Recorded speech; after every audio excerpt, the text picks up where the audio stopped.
Hello guys, good morning. আমি অপর্ণা একটা নতুন ভিডিও নিয়ে তোমাদের কাছে আবার চলে আসলাম। তো সকালবেলায় টিফিন করতে বসে পড়েছি, চা আর রুটি। তো কে কে তোমরা ভালোবাসো যারা চলে আসো।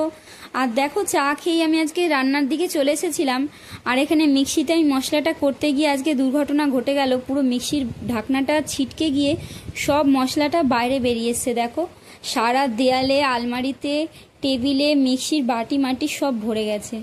কি জানি, বুঝতে পারলাম না কেন হলো আজকে এই জিনিসটা। তো মা এখানে শাক কাটছিল, পরিষ্কার করছিল, তা আমি এখানে সবজি কাটবো।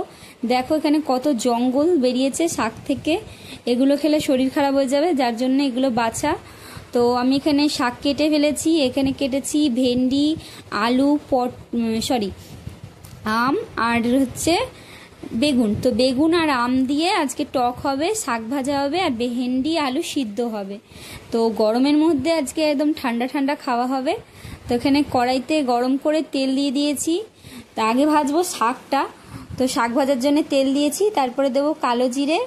কালো জিরের সাথে কাঁচা লঙ্কা, রসুন আর পেঁয়াজ আর কাঁচা লঙ্কা, এই তিনটে জিনিস দিয়ে আগে ভেজে নেব। ভেজে তারপরে দেব শাকটা। তো যে রসুনের গন্ধটা, এটাতেই দারুণ লাগে শাক ভাজাতে। তো চলো আগে ভেজে নিই, পেঁয়াজটা ভেজে তারপরে দেব শাক। তো তোমাদের ভিডিওটা কেমন লাগছে অবশ্যই আমাকে কমেন্ট করে জানাবে। তোমাদের এই একটা কমেন্টে আমাকে আরও উৎসাহ জাগায় আরও একটা ভিডিও করার। তো চলো, আজকে রান্নাটা সেরকম কিছু নেই, আজকে তোমাদের বলেই দিলাম যা যা রেসিপি রান্না হবে আজকে। তো চলো, আজকের ভিডিওটা এই পর্যন্ত। ভালো লাগলে লাইক, কমেন্ট, শেয়ার, সাবস্ক্রাইব করো। তো বন্ধুরা, তোমরা ভালো থাকো, সুস্থ থাকো, গরমে বেশি রোদ্দুরে বেরিও না। তো চলো, টাটা। আবার দেখা হচ্ছে একটা নতুন ভিডিও নিয়ে। আজকের মতন এই পর্যন্তই।